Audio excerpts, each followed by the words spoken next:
good morning. I'm Simon from Essential. We are building various components of what we see as an intent-centric user experience, sort of transitioning from value extraction to intent satisfaction. I'm going to talk, I suppose the title of my talk is Intents, Being Careful What You Wish For. I'm going to give sort of a bit of a high level of what we're building here at Essential. I'm not going to go too deep on any product, but like we have ideas about intents. We would like to share them with you. If you see anything you find interesting, please come and find us afterwards. We can go into depth. So, as I say, brief presentation. So I'm going to talk a bit about how did we get here. The crux of this talk is be careful what you wish for, and that leads into sort of how we see intent expression, the way we're thinking about that. And then I'll talk a bit about the road ahead, and there'll be some time for questions. So how did we get here? As I got off the plane, I pulled out my phone and tried to buy some Turkish lira. It worked. It was easy. I didn't need to understand anything about various types of wire transfers, Forex. I have no idea how those things work under the hood. We don't expect users to understand those things, and neither should we. They just reason in terms of what they want. Everything else is just abstracted away. This is a centralized example, granted, but this is sort of what we're aiming for. And in the Web3 space, it's sort of arguably more complicated. Not only are we expecting users to interact with various AMMs with their own fees and slippage, but they're also walking the dark forest of MEV in the process. These are sort of the two problem statements that we're kind of setting out to solve. So I think we've been heading along the road towards intents for quite some time now in Web3 space. So a long time ago, we just had direct, sort of the most direct interactions I suppose you can have with an application, which was via some kind of SDK. If anybody remembers back many years ago when in the midst of various hype cycles, UIs would just crash, and if you wanted to get something done, you could only do it if you were capable of digging in and doing it for yourself. So this is kind of the highest specificity of execution. That is, the user is going in, and every single function parameter, they are deciding them for themselves, they're specifying them. They're not reasoning about outcome at this point at all, really. Then we wrapped these things in some UIs, which was good. It took some of that away from the user. Essentially doing the same thing, but now the user is not having to manually fill out all the fields. Some of that is deferred to the application developer for them. This is, in a sense, exposing the application in a format that the user can understand. This was then followed by, I guess, aggregation, and I've put this vertically underneath the sort of single UI use case because it's not really any further along the road to specificity of outcome, but it is a little bit less specific in terms of execution because now they're not even specifying which application they're interacting with. Which leads us to today. So the goal really is that we think that users should be reasoning purely in terms of specificity of outcome. The execution should be of no matter to them. Our view of intents is as constraints on end state. So which end states are acceptable, which are not, and how does your satisfaction change with each variable? So as I said, this slide really is kind of the crux of like the way we're thinking about intents, and I guess if you take one thing away from this talk, it would be this one. This is the sort of the malicious, the malevolent genie problem. The malevolent genie pops up, offers you 3 wishes. You say, I want enough baklava to last me for the rest of my life. The genie gives you 1 piece, which is poisoned, and you die. I mean, you're satisfied because he did give you what you wished for, and you have baklava, so that's always good. But clearly that was not your intent. So I don't usually write things out long form in presentations, but this is the exception. If you're going to hand over the keys to your assets, giving the solver free rein to use them in pursuit of your combined goals, you have to be extremely careful what you ask for. So we see this already. This essentially is where the sandwich attack comes from, right? In that you say max slippage 5% or something, and the searcher says, okay, your wish is my command. That's exactly what you're getting, not a cent more. And this is sort of part of what we're trying to mitigate. So if we're going to use intents to mitigate the MEV problem, part of that has to be in being extremely specific in what you ask for. So some sort of research, I guess, in the intent space is going into this sort of approach. Swap through ETH for USDC at the best price. In our opinion, this is not it. Partly for the reasons I described above, partly also because, what does best mean, and which model is it using, and who's doing the inference, and it's not clear that this meets the goals sort of stated above. So we think it's the opposite. Intents require you to be more specific, not less specific. So in that direction, we've been thinking about how, from first principles, what is the best way to express intents? So in our view, intents are nothing more than constraints and an objective function. So you say, this is the end state that I ideally want. This is acceptable. This is unacceptable. And then within the acceptable region, you say, this is how my satisfaction varies, sort of with these different variables. So, sort of by way of illustrating this, I have some sort of code snippets here. I won't dive into them too much, but I'll point out these are more than pseudocode. So if this sort of piques your interest, do come and talk to us. This is something that we're working on. But here it mainly serves to sort of illustrate that point. So this would be a swap of ETH for DAI, I think. Yeah. It's entirely expressed through these constraints, and then some objective function that's either to be minimized or maximized. A few things to notice about this: it's 100% declarative. There are no instructions here. I think it's relatively easy to read, easy to write.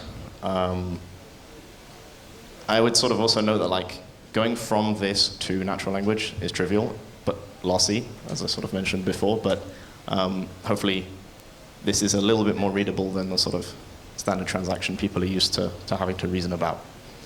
It's designed to be the minimal complete representation of somebody's intent.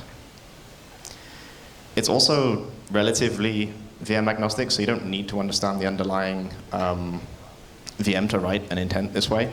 There are a few sort of, I guess, EVM-specific points here. We're fetching a balance here. Those things can be abstracted away to some sort of library that you can use. But I would note that the intent doesn't actually have to be anything to do with blockchain at all. On the right here, we have a three-coloring problem where you're just asking essentially a solver, can you find me a solution to this problem? So in that sense, it could be seen as just a template for some off-chain computation. The other thing I would say is that sort of crucially, intents expressed this way, I hope it's sort of clear to see that they're relatively trivial to combine. If you had a load of these reasoning about either different things or the same thing even, the constraints can just be appended one after the other, and the objective functions can just be summed. That makes things like batching intents much, much easier to reason about. So I guess sort of some areas of research that we think are particularly interesting. So as I kind of alluded to, intents are made to be combined, so with each other for things like coincidences of wants, etc. With the solver's own objectives and needs, obviously, they have to be incentivized to interact with this system, and so essentially that can be expressed through intents of their own, which are combined with users' intents. Of course, with the constraints of the market that are not chosen by the solver, but that are imposed on any solution. Hopefully, it's sort of clear that this framework is a useful way of expressing and combining those things. We've also been thinking about, what if there were only intents? What I mean by that is, what if all order flow was intents? So the only actual transactions you would see out in the wild would be parts of solutions. And we've been thinking about various mechanisms where that would be the case, and what are the consequences of that? And I think that's an interesting area of research. Intents, we think, have the power to enable account abstraction done properly. So by that I mean if you're sort of going to go to the difficulty of abstracting the execution of a transaction, if at the same time you can abstract away, even optionally, the discovery of the best transaction for that, then that's a huge win in terms of user experience. And given that account abstraction is sort of, I guess, on the uptick, but sort of only slowly picking up now, we would like to kind of benefit from that wave to sort of see intents, like in one fell swoop, satisfy both the account abstraction and the intents piece at the same time. Incidentally, if you would like to know more about the way we're planning to do that, please come and listen to BChem's talk, who will be talking tomorrow, I think, at MEV and Intents Day. I'll talk on ERC 7521, which is sort of our best attempt at sort of furthering this space. So I would say, yeah, watch this space for more research sort of on the combination of intents and their solutions. If any of these things are particularly of interest to you, please come and talk to us. Yeah, we'd be happy to talk about any of this and take any questions. Yeah. And on the third slide, I believe you said that K-series exchange USDC is not in the next bullet point. You said you have to be more specific with more details. Does adding those requirements not move it up the y-axis of the previous slide? Or am I comparing to the K-series? I think you're right. I think our goal, I guess, is to move as far down and across. The second bullet point sounds like it's as far down as possible. Like if you add more constraints, that not move it up. I mean, in a sense, like taken to its extreme, then the furthest you could possibly be would just be to like, give me what I want. Of course, you need to be more specific than that. You are right that like that is a higher level like way of expressing an intent than what we're proposing with this sort of intent framework that I described. I guess my claim is that such a framework is the furthest down that graph that is sort of feasible to go without being at risk of exploit.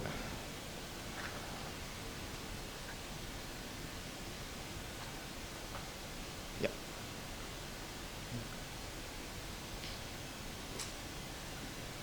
What do you think about latency gaming with intents? I'm seeing everybody kind of has their own network of solvers, and you do have to specify the price.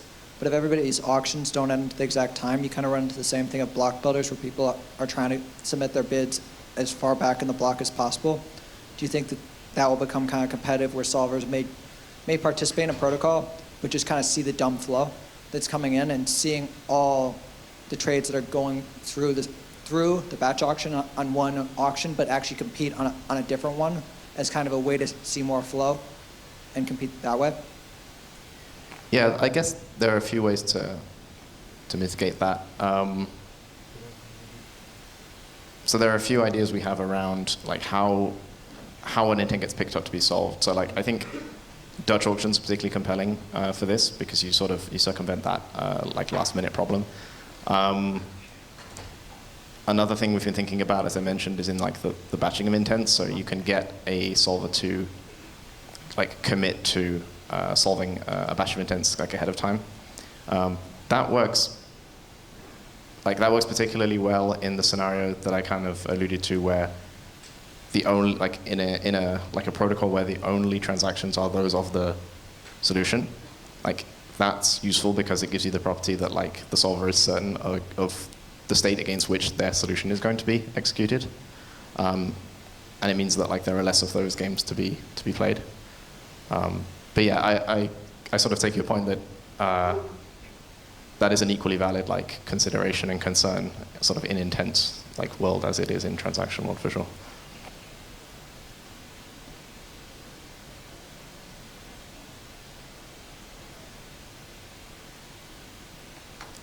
Thank you.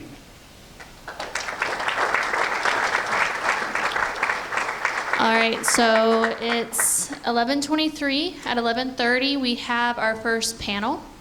So that will be with Brink, Blockto, Uniswap, Squid Router, and Essential, and it will be on intent-centric UX. So intent-centric users, essentially. So I'll see y'all back in here for that.